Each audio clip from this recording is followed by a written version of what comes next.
하나님 말씀은 사무엘상 17장 45절에서 47절까지 말씀 같이 보도록 합니다. 사무엘상 17장 45절에서 47절 한 목소리로 봉독합니다.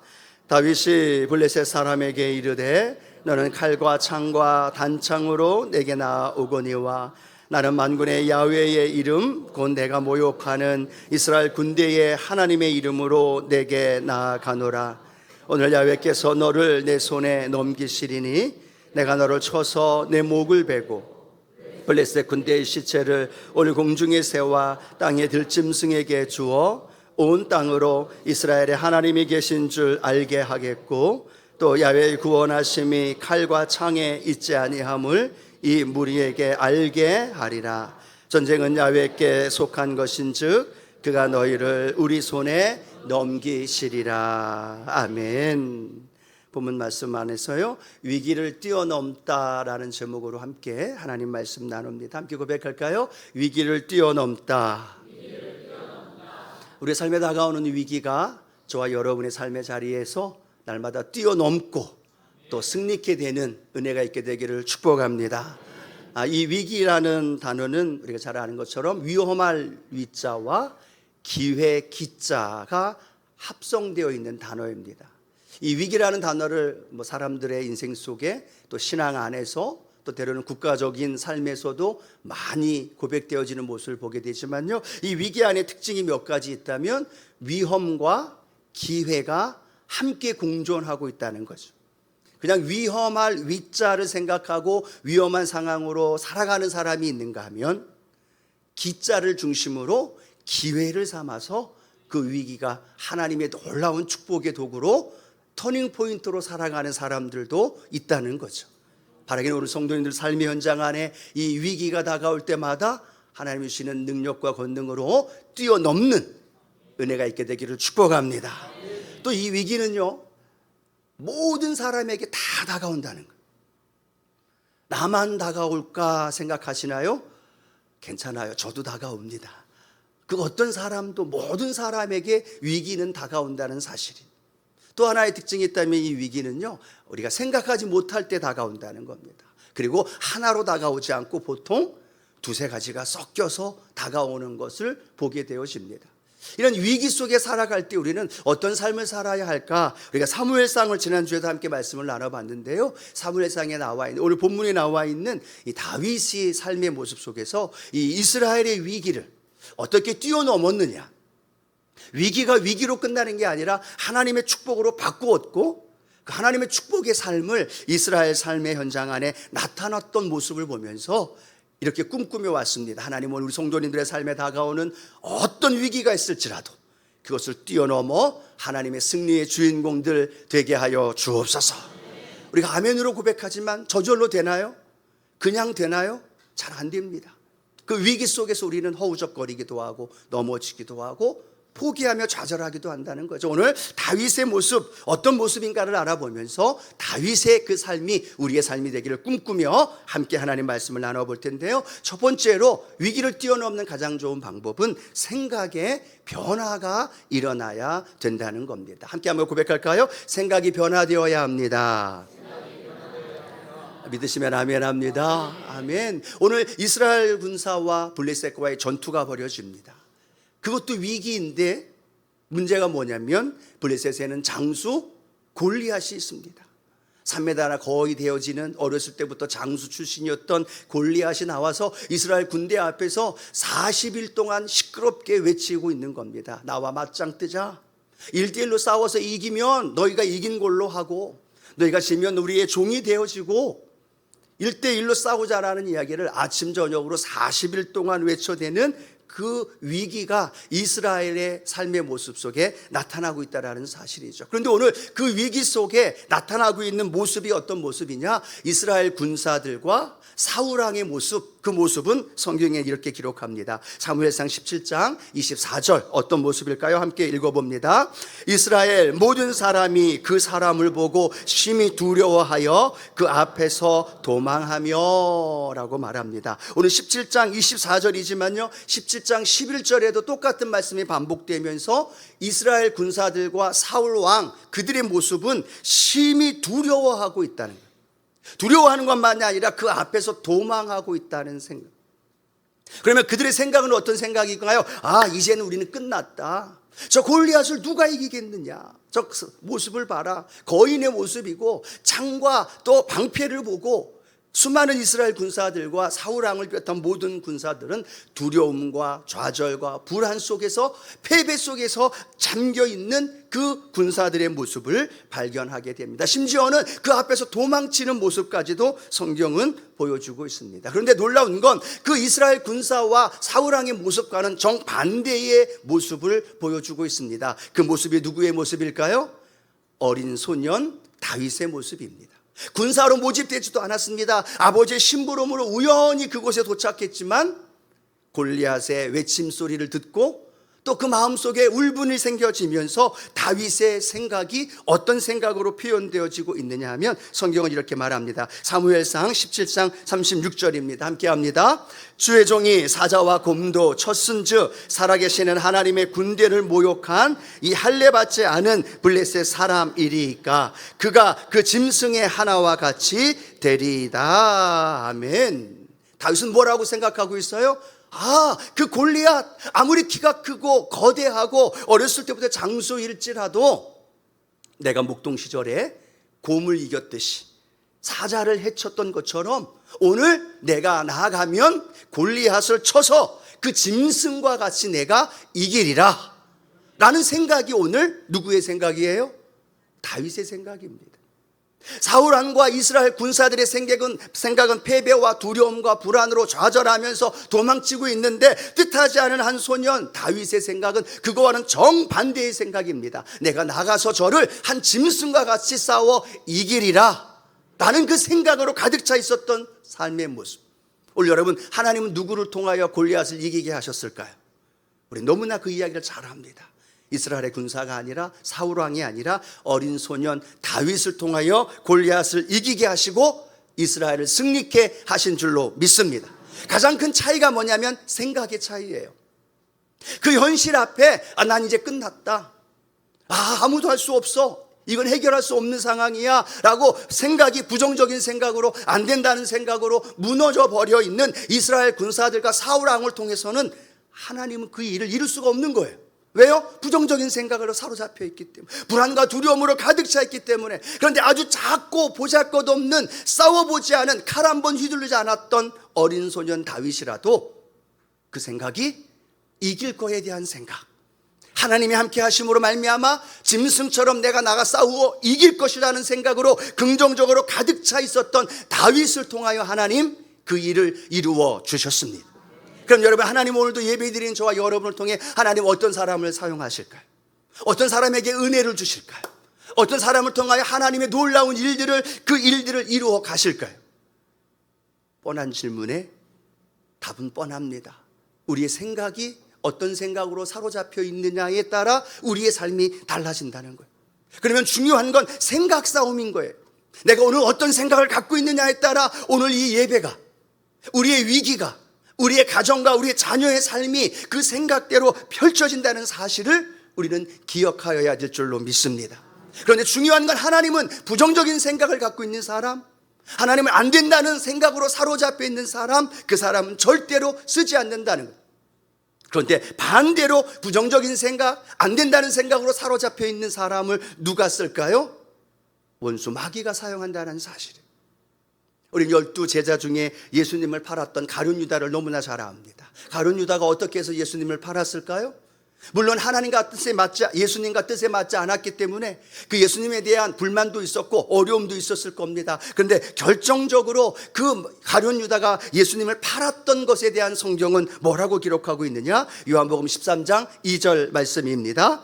마귀가 벌써 시몬의 아들 가룟 유다의 마음에 예수를 팔려는 생각을 넣었더라 라고 말하고 있어요. 무엇을 넣었더라고요? 생각을 넣었습니다. 어떤 생각을 넣었어요? 예수를 팔려는 생각을 넣었다는 거예요.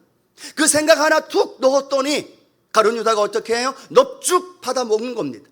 그리고 그 생각으로 사로잡힌 겁니다. 그 생각으로 사로잡히니까 순간순간마다 언제 예수를 팔까? 얼마나 더 많은 액수를 받을 수 있을까? 어떻게 하면 더 클라이막스 좋은 찬스에 내가 예수를 팔 수 있을까? 그 생각으로 사로잡히다 보니까 결국은 예수를 팔게 되어지는 안타까운 모습을 보게 되어지죠. 사단도 오늘도 우리의 예배 안에서, 아니 우리 신앙의 위기 속에서 무엇을 가지고 우리에게 가져다 넣어줄까요? 넌 안 돼, 상황 봐봐, 이건 불가능해, 이 형편 속에서는 안 되는 거야 라고 말하면서 우리의 마음에, 우리의 생각에 부정적인 생각을 넣어줄 때마다 우리는 어떻게 할까요? 아멘 하고 받아들이시나요? 아니면 예수 이름으로 떠나갈지어다, 반응이 확실하게 나타나야 되는 거예요. 아멘 하고 받아들이시나요? 아니면 예수 이름으로 떠나갈지어다, 어떤 걸 선택하시나요? 아멘 하고 하지만 우리의 생각이 그렇게 들어올 때마다 우리는 자꾸만 부정적으로, 안 된다는 생각으로, 또 우리의 마음속에 인간적인 생각, 육의 생각으로 사로잡힐 때가 많다는 겁니다. 그래서 사단도 많은 일 안 해요. 그냥 생각을 툭 넣어줘 버립니다. 그럴 때마다 우리는 예수의 생각으로, 십자가를 통해 승리케 하신 생각으로 날마다 우리의 생각을 변화시키고 바꾸어 갈 수 있는 은혜가 있게 되기를 축복합니다. 그럴 때 하나님은 그 생각을 갖고 있는 사람을 통해 사용하시는 거죠. 오늘 성경에 예수님께서 십자가에 달려 돌아가실 것을 제자들에게 이야기를 합니다. 그런데 제자들 중에 듣고 있던, 나서기 좋아했던 베드로가 뭐라고 얘기할까요? 아니요, 예수님이 어떻게 십자가 달려 돌아가십니까? 예수님은 절대로 십자가 달려 돌아가실 수 없고 고난받으실 수 없습니다. 자신이 앞장서서 베드로가 이야기를 합니다. 그때 예수님께서 베드로에게 뭐라고 얘기를 하시느냐? 마가복음 8장 33절 이렇게 기록합니다. 예수께서 돌이키사 제자들을 보시며 베드로를 꾸짖어 이르시되 사탄아 내 뒤로 물러가라. 내가 하나님의 일을 생각하지 아니하고 도리어 사람의 일을 생각하는도다 라고 말합니다. 여러분 보십시오. 베드로의 입장에서 당연하죠. 예수님이 십자가 달려 돌아가시고 고난 받으시고 죽으신다는 건 안 되는 이야기죠. 그런 것을 생각하면서 베드로는 합당한 생각으로 사람의 일을 생각하는 거죠. 그런데 주님의 생각은 하나님의 일을 생각하셨고, 그 하나님의 일을 생각하심으로 십자가의 길을 걸어가셨고, 그 길을 통하여 저와 여러분이 구원의 은혜로 임재하신 줄로 믿습니다. 우리가 기억해야 할 것은요, 오늘도 내가 사람의 일을 생각하고 있을까, 하나님의 일을 생각하고 있을까? 생각 싸움에서 마귀가 넣어주는 생각, 내가 가지고 있는 생각, 삶에서 펼쳐지는 수많은 생각 속에 우리는 두 가지를 기억합니다. 하나님, 이것이 하나님의 일을 생각하는 걸까요? 사람의 일을 생각하는 걸까요? 여러분, 사람은요 철저하게 자기중심적인 생각 속에 사로잡힙니다. 여당이든 야당이든 의사든 환자든 우리 앞에 펼쳐지는 수많은 상황의 모습들을 보면 철저하게 자기중심적인 생각을 갖고 있어요. 아무리 얘기해도 받아들이지 않는 거죠. 그 생각에 사로잡혀 있기 때문에. 그런데 그 생각이 사람의 일을 생각하는 건지 하나님의 일을 생각하는 건지, 오늘 베드로를 향하여 말씀하셨던 예수님의 그 책망이 오늘 저와 여러분의 속에서 날마다 성령의 음성이 되어지기를 축복합니다. 하나님의 일을 생각하는 거예요. 어떤 현실이 다가와도, 어떤 위기가 다가와도 하나님의 일을 생각하면, 그것이 잘못되더라도, 그것이 내가 원하는 대로 이루어지지 않더라도 하나님의 일을 생각하며 묵묵히 걸어가면 결국에는 하나님이 그 일을 이루어 가시는 거죠. 그런데 그것이 내 사람, 내 중심, 내 인간적인 노하우, 내 방법으로 생각하면서 그 일을 풀어가다 보면 부딪히기도 하고 갈등이 생기기도 하고 아픔이 생기기도 한다는 겁니다.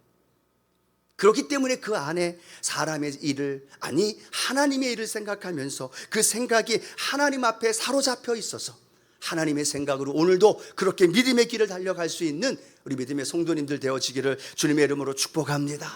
오늘 여러분 이렇게 앉아서 예배드리지만 우리의 생각은요, 오늘 예배에 집중할 수도 있지만 지금 당장 가정으로도 갈 수 있고요, 여행 계획 잡은 거 그 생각에 빠질 수도 있고요, 이 생각이 순간에 우리 사로잡혀 원수마귀에게 끌려갈 때가 참 많다는 걸 기억하면서, 하나님, 우리의 생각이 하나님 앞에 사로잡혀서 하나님의 일을 생각하며 그 길을 걸어가게 하여 주옵소서. 그러면 누가 쓸까요? 하나님이 쓰신다는 거죠. 하나님이 일으켜 주신다는 것, 하나님이 기적을 행하여 주신다는 것, 그것을 기억하기를 축복합니다. 두 번째로는요, 믿음으로 도전하게 되어지는 모습을 발견하게 되어집니다. 이스라엘 군사들과 사울 왕은요, 패배에 사로잡혀 있고 불안하고 두려움으로 사로잡혔습니다. 이제 끝났다라고 생각하니까 그의 마음속에 어떤 믿음이 생길까요? 자연스럽게 이 전쟁은 끝났고, 자연스럽게 그 전쟁에 하나님과 연결 지을 수 없고, 자연스럽게 하나님이 아닌 자신들의 인간적인 믿음이 그 안에 포함되어 있는 걸 보게 되어지는 거예요. 그러다 보니까 주저앉아 있는 거예요. 그러다 보니까 포기하고 있는 거예요. 40일 동안 골리앗이 떠들어댔다면 얼마나 오랫동안 거기에 머물러 있었을까요? 그런데 아무도 그 앞에 나아가지 못한다는 거죠. 왜요? 그 삶의 현장에 하나님을 개입하지 않는 거예요. 하나님을 향한 믿음으로 나아가지 않는 거죠. 그런데 누가 나타납니까? 어린 소년 다윗이 그 전쟁 앞에 나아가면서 그의 마음속에 어떤 믿음이 생기기 시작할까요? 이야, 하나님이 나와 함께 하셔서 내가 목동 시절에 사자 그리고 곰들을 물리치면서 내 양을 보호하고 나를 건져주셨던 그 하나님이 오늘도 나와 함께 하신다. 그 믿음이 내 마음속에, 다윗의 마음속에 들어오니까 다윗을 어떻게 할까요? 일어나게 하는 거예요. 다윗이 그냥 주저앉아 있을 수가 없는 거예요. 자기가 믿고 있는 하나님을 모욕하는 골리앗, 그 골리앗을 보면 다윗은 나갈 수 없어요. 어떻게 나갈까요? 어린아이와 거대한 체구의 장수와의 싸움, 그건 게임이 가능할 수가 없다라는 겁니다. 그런데 다윗은요, 자신의 연약함을 본 것이 아니라, 환경을 본 것이 아니라, 골리앗을 본 것이 아니라 누구를 봤어요? 하나님을 본 거예요. 그 짐승들을 쳐서 이기게 해주셨던 하나님, 그 거칠고 사나운 맹수들을 붙들고 자신을 지켜주신 그 하나님, 할렐루야, 그 하나님 오늘도 나와 함께 하신다. 이 믿음이 생겨나니까 그 다윗을 주저앉아 가만히 멈추게 할 수 있는 게 아니에요. 사울에게 찾아갑니다. 그리고 사울의 허락을 받고 나서 누구에게 찾아가게 돼요? 골리앗을 향하여 나아가게 되는 놀라운 역사가 일어난 줄로 믿습니다. 이스라엘 군사들은 하나님을 믿지 않았을까요? 사울 왕은 하나님을 안 믿었을까요? 다윗만 하나님을 믿었나요? 아니요, 똑같아요. 이스라엘 선민이에요. 왕이에요. 군사들이에요. 어린 소년이에요. 차이는 뭘까요? 그 위기에 하나님을 믿는 믿음을 대입하니까, 하나님을 믿는 믿음을 그 안에 함께 하니까 그 자리에 주저앉을 수 있는 게 아니에요. 그 자리를 벌떡 일어나서 그 골리앗을 향하여, 문제를 향하여, 절망과 슬픔의 그 아픔의 위기를 향하여 담대히 나아가는 다윗의 모습, 오늘 이 모습이 저와 여러분의 모습이 되기를 축복합니다. 그 믿음이 있으시나요? 위기 속에서 하나님이 없는 것처럼 두려워, 낙심하고 불안해 주저앉아 있지 않나요? 어려움 속에 다가오고, 사업의 위기가 다가오고, 물가가 올라가고, 또 육신의 연약한 질병 앞에서 믿음이 없는 사람처럼, 하나님을 안 믿는 그런 연약한 모습처럼, 이스라엘 군사나 사울 왕처럼 그냥 그 현실 앞에 주저앉아 연약한 모습으로, 나약한 모습으로 울며 아파하고 있지 않나요?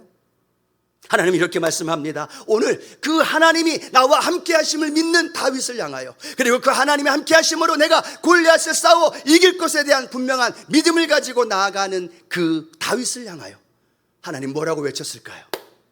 다윗아, 내 믿음대로 될지어다. 하나님은 그렇게 응원하지 않았을까요? 그래 다윗, 내가 나를 믿고 있구나. 이 어려운 시기, 저 골리앗, 불가능한 현실 앞에 내가 나를 믿고 있구나. 그때 하나님은 이렇게 말씀하시겠죠. 내 믿음대로 될지어다. 다윗아, 내가 믿니? 그래, 나가 싸워. 그 마음에 울분이 생기고 그 마음에 분노가 생긴 다윗이 담대히 나아가는 놀라운 은혜가 우리 안에 일어났다는, 오늘 사랑하는 성도 여러분, 믿음은요 그냥 멈추어지게 만들지 않습니다. 믿음은요 우리를 그 자리에서 일어나게 합니다. 믿음은요 아브라함을 갈대아 우르에서 떠나게 하듯이, 믿음은요 홍해 앞에서, 때로는 요단강 앞에서, 때로는 여리고성 앞에서 믿음으로 나아가게 한다는 것. 오늘 여러분, 환경과 삶의 문제가 우리를 주저앉아 나약하고 불안해하고 떨게 하고 있다면 그 삶의 자리에서 하나님, 내가 하나님을 믿습니다, 그 믿음으로 일어나시기를 축복합니다. 믿음으로 더 교회에 나와서 무릎 꿇으시기를 축복합니다. 하나님께 더 가까이 나아가면서 하나님 앞에 매달려 부르짖고 기도할 때 그 기도가 하나님께서 우리를 향하여 내 믿음대로 될지어다. 사랑하는 딸아, 사랑하는 아들아, 내가 믿으면 하나님의 영광을 보리라.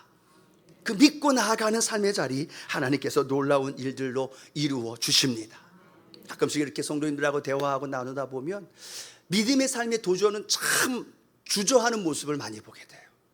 집사님, 권사님, 장로님, 안수 집사님, 믿음으로 한번 해보세요. 그러면 절대로 도전하지 않아. 아, 예, 기도해 보겠습니다. 그러면 이제 끝난 거야. 기도해 보겠습니다 하면 목사가 기도하고 대화하면서 상담하면서 권면하면 그러면 목사님이 기도했으니까 아멘 하고 갑니다 하면 그 책임이 누구의 책임이 돼요? 목사의 책임이 되고 얼마나 기도하겠습니까? 금식하며 기도할 때 본인이 기도해 보겠다고. 중요한 건 영적인 도전과 영적인 믿음의 길을 걸어가는 삶의 자리에서는 우리는 너무나 쉽게 양보해요. 너무나 쉽게 타협해요. 너무나 쉽게 주저앉아요. 그런데 세상에 어떤 목적을 얻고 세상에 직장을 구하고 세상에 물질을 얻기 위해서는요, 엄청나게 투자하고 엄청나게 노력하고 새벽부터 밤늦게까지. 그런데 왜 영적인 일에, 내 믿음을 하나님 앞에 보이는 일에 왜 그렇게 우리는 주저할까? 왜 우리는 그렇게 나약한 모습으로 포기하고 합리화할까? 그건 무엇의 문제예요? 믿음의 문제라는 거예요. 환경이 아닌 우리는 하나님을 바라봐야 할 줄로 믿습니다. 하나님 바라보면 우리는 기도하겠습니다가 아니라 아멘 해보겠습니다 라는 믿음의 고백이 되는 거죠. 왜? 그 믿음에 하나님 우리에게 내 믿음대로 될지어다. 우리의 믿음을 보시고 하나님은 요단강을 갈라서게 하는 거예요. 믿음을 보시고 여리고성을 무너뜨리는 거예요. 그럼 오늘 우리가 하나님 앞에서 무엇을 보여드리는 시간이 되어져야 할까요? 믿음을 보여드리는 시간이에요. 그리고 믿음을 보여드림으로 이 자리에 이미 나왔고, 할렐루야, 믿음으로 불가능한 일을 향하여 나아가는 거고, 믿음으로 그물을 던지는 거고. 그래서 제가 고민했어요. 하나님, 이 믿음과 연결되어 있는 단어를 뭘로 선택할까요? 제 마음속에 믿음은 도전하는 거다라는 그런 마음이 생겼어요. 믿음으로 도전했던 다윗. 그런데 그 믿음의 도전은 그 믿음의 대상이었던 하나님이 그 삶을 책임져 주시더라. 그럼 여러분, 오늘 우리가 하나님을 동일하게, 다윗이 믿는 하나님을 믿고 있다면 동일하게 도전하는 거예요. 믿음으로 일어나는 거예요. 환경은 어렵고 내 몸은 지치고 삶에 묶여 있지만 믿음으로 일어나면 하나님은 내 믿음대로 될지어다. 그 믿음을 보시고 하나님의 기적과 능력을 우리의 삶 가운데 이루어 주십니다. 믿음으로 도전하십시오. 믿음으로 나아가십시오. 믿음으로 하나님을 의지하십시오. 그러면 하나님께서 그 일을 이루어 주십니다. 세 번째, 오늘 우리는 꿈은 이루어진다는 사실을 우리에게 가르쳐 줍니다. 이스라엘 군사들과 사울 왕은 아무런 꿈도 꾸지 못합니다. 그 골리앗 앞에서 모든 군사와 왕조차도 그냥 좌절하고 낙심하면서 주저앉아 있는 겁니다. 어떻게 해볼 수도 없는 상황입니다. 서로의 눈치만 보고 한 사람 두 사람 그 군영에서 빠져나가고 도망가게 되어지는 안타까운 상황입니다. 절망의 모습, 슬픔과 좌절, 현실의 한계 앞에 무너져 있는 모습입니다. 이 모습을 보면서 오늘날 이 세대를 살아가고 있는 우리들의 모습이 아닐까, 이 세대를 살아가고 있는 많은 사람들의 모습이 아닐까, 특히나 젊은 청년들의 모습이 아닐까. N포 세대라고 얘기했고 이제는 그 이후 그 모든 것들을 다 포기해야 할 수밖에 없는 안타까운 절망과 한계 속에 살아가는 우리들의 세대의, 때로는 자녀들의 모습을 보면서, 그런데 중요한 것은 그렇게 꿈도 꾸지 못한 세대들을 향해서, 그렇게 꿈도 꾸지 못한 이스라엘 군사들과 사울 왕을 통해서 하나님이 골리앗을 이기는 것이 아니라, 작지만 한계로 쌓여 있지만 연약하지만 그리스도 세대가 되어서 꿈을 꾸고 있는 다윗을 통하여 하나님은 골리앗을 이기게 하시고 이스라엘을 건져 주시더라니. 오늘 여러분, 사랑하는 성도 여러분, 우리가 다윗이 꿈을 꾸고 있는 모습을 한번 보길 원합니다. 사무엘상 17장 46절 함께 합니다. 오늘 야훼께서 너를 내 손에 넘기시리니 내가 너를 쳐서 내 목을 베고 블레셋 군대의 시체를 오늘 공중의 새와 땅의 들짐승에게 주어 온 땅으로 이스라엘의 하나님이 계신 줄 알게 하겠고. 아멘. 다윗은 꿈을 꾸며 갑니다. 뭐라고 꿈을 꿔요? 너를 내 손에 넘기실 거야. 내가 너를 쳐서 목을 베고 블레셋 군대의 시체가 온 땅에 공중의 새와 땅의 들짐승에게 먹게 할 것이고 온 땅으로 이스라엘에 하나님이 계신 줄 알게 하실 거야. 그 마음에 꿈이 부풀어 올랐어요. 그 마음에 하나님이 행하실 일을 믿고 꿈을 꾸면서 골리앗을 향해 나아가는 거죠. 그러니까 그 꿈을 꾸고 나아가는 골리앗을 통해 하나님 어떻게 행하실까요? 그 꿈을 이루어 주시더라. 한번 따라합니다. 꿈을 이루어 주십니다. 누가 이루어 주실까요? 하나님을 믿는 믿음을 가지고 꿈을 꾸며 나아가는 다윗을 그 꿈을 이루어 주시도록 역사해 주신다는. 그런데 놀라운 건요, 마지막 우리가 읽었던 말씀 중에 그 고백이 되어집니다. 온 땅으로 이스라엘에 하나님이 계신 줄 알게 하겠고. 다윗의 꿈은요, 골리앗을 이기는 게 꿈이 아니었어요. 다윗의 꿈은요, 이스라엘이 블레셋 전투 모든 백성들을 쳐서 이기고 승리의 함성을 지르는 것, 그것이 꿈이 아니었어요. 다윗의 꿈은 뭐였어요? 맨 마지막에 고백합니다. 온 땅으로 이스라엘에 하나님이 계신 줄 알게 하겠고. 다윗의 목표는 그거예요. 다윗의 꿈은 그거예요. 내가 지더라도, 내가 이기더라도, 내가 어떤 상황으로 펼쳐지더라도 나의 꿈은 온 땅으로 이스라엘의 하나님, 내가 믿고 있는 하나님이 살아계시다는 것을 온 땅에 알게 하는 것, 그것이 다윗의 꿈이었어요. 그 꿈을 향해 나아가는 거죠. 여러분, 어떤 꿈을 꾸어야 될까요? 내 기도, 내 소원하는 것, 내가 간구하는 것 응답되어지는 그 꿈 좋습니다. 그것도 꿈을 꾸십시오.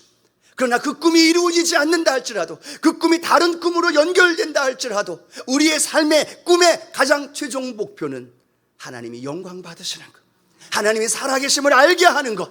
내가 위기 속에서 주저앉지 않고 일어났더니 하나님이 더 좋은 것으로 채워주시더라. 이것이 나의 간증이고 이것이 나의 찬송이 되어지는, 그게 다윗의 고백이고 다윗의 꿈이에요. 여러분, 어떤 꿈을 꾸며 계시나요? 우리 교회를 향한 어떤 꿈을 꾸고 계시나요? 여러분의 자녀, 여러분의 가정, 여러분의 남편과 아내를 바라보면서 어떤 꿈을 꾸고 계시나요? 하나님이 그 자녀를 통해, 우리 교회를 통해, 내가 기도하며 꿈꾸는 그 꿈을 통해 하나님 영광 받아 주옵소서. 하나님이 계신 걸 알게 하여 주옵소서. 그리고 하나님이 살아계시다는 사실을 내 믿지 않는 남편, 자녀에게, 또 연약한 믿음의 성도들에게 보여주시옵소서. 그 고백이 저와 여러분의 꿈이 되어지기를 소원합니다. 우리 교회를 통해 하나님 엄청난 꿈을 꾸고 계시고, 회복을 넘어 부흥케 하시고, 할렐루야, 30, 300, 3천 명의 성도와 함께 또 리더들과 교회를 섬기는 그 꿈을 꾸고 계시다는 거예요. 그 꿈을 꾸면서 우리는 하나님이 하셨습니다, 하나님이 살아 계십니다, 이걸 우리의 입술로 뭘 해야 될까요? 선포하며 나아가는 것. 네 번째가 담대히 선포하며 나아가는 겁니다. 어린 소년 다윗은 골리앗을 향해 나아가면서 사무엘상 17장 46, 47절 함께 읽어봅니다. 오늘 야훼께서 너를 내 손에 넘기시리니 내가 너를 쳐서 내 목을 베고 블레셋 군대의 시체를 오늘 공중의 새와 땅의 들짐승에게 주어 온 땅으로 이스라엘의 하나님이 계신 줄 알게 하겠고, 또 야훼의 구원하심이 칼과 창에 있지 아니함을 이 무리에게 알게 하리라. 전쟁은 야훼께 속한 것인즉 그가 너희를 우리 손에 넘기시리라. 아멘. 꼬맹이 다윗이 골리앗을 향해 나아가면서 하는 말이에요. 얼마나 웃깁니까? 조그마한 소년이 물맷돌을 가지고 나가면서 거인 골리앗을 향해 외칩니다. 하나님이 전쟁의 주인이시고 이 전쟁은 나를 이기게 할 거야. 뭐 우렁차게 했겠어요? 어린 소년이 얼마나 용기 있는 선포가 됐을까요? 그럼에도 불구하고 다윗의 말 한마디 한마디는 승리를 외치고 전쟁이 하나님께 외쳐서 달려있음을 선포하고 골리앗을 이김에 대한 믿음의 선포가, 믿음의 꿈에 대한 고백이 골리앗에게 선포되어지며 나아갈 때 하나님께서는 그 골리앗과의 싸움에서 이기게 해주신 줄로 믿습니다. 무엇을 통해서요? 믿음의 선포를 통해서, 믿음의 담대한 외침이 우리의 삶 가운데 응답으로 채워주신 그 하나님의 역사하심. 하나님 오죽하면 성경을 통해 우리에게 뭐라고 말하고 있습니까? 죽고 사는 것이 우리의 입술에, 혀의 권세에 달려있다는 것. 우리 교회를 바라보고 내 자녀를 바라보고 내 삶을 바라보면서 우리는 어떤 말을 선포하고 있는지, 어떤 입술의 고백을 하고 있는지 우리는 묵상해 보면서 하나님, 내 입술의 언어가 하나님의 말씀의 언어가 되게 하옵소서. 그런 믿음의 선포가 되어지길 원합니다. 은혜가 임합니다. 승리했습니다. 기적은 일어납니다. 응답은 나타납니다. 예, 문제는 그대로 있어요. 골리앗은 그대로 있어요. 그러나 그 믿음의 선포를 하면서 그 다윗은 걸어가는 거예요. 언제까지? 물맷돌이 맞춰지는 거리까지. 계속해서 우리는 입술의 선포와 고백과 담대한 믿음의 언어를 통하여 회복을 넘어 부흥을 향해, 꿈과 목표를 향해, 우리 자녀가 되어질 그날까지, 우리의 꿈을 이루어지는 그날까지 믿음으로 선포하는 거예요. 한 번 안 되면 포기하는 게 아니라 또 하는 거. 더 잘 됩니다. 이루어집니다. 하나님 응답하십니다. 하나님 치료하십니다. 믿음의 전진과 도전해 나갈 때 하나님의 기적과 능력이 우리 입술로 선포되어질 때 기적으로 다가옵니다. 오늘 하나님은 이스라엘 군사와 사울 왕을 찾는 것이 아니라 어리고 부족하고 나이 많고 때로는 환경이 힘들고 문제 앞에 쌓여 있을지라도 하나님의 생각으로 사로잡혀 있는 사람, 하나님을 믿는 믿음으로 꿈을 가지고 담대히 선포하며 나아가는 한 사람 한 사람 오늘 우리 성도님들을 찾고 계십니다. 그리고 그 일을 이루기 원하십니다. 여러분의 가정과 교회와 삶의 자리에서 나타나길 원하십니다. 그 하나님 앞에 믿음으로 삶으로 하나님 앞에 올려드리는 귀한 성도님들 되어지기를 주님의 이름으로 축원합니다.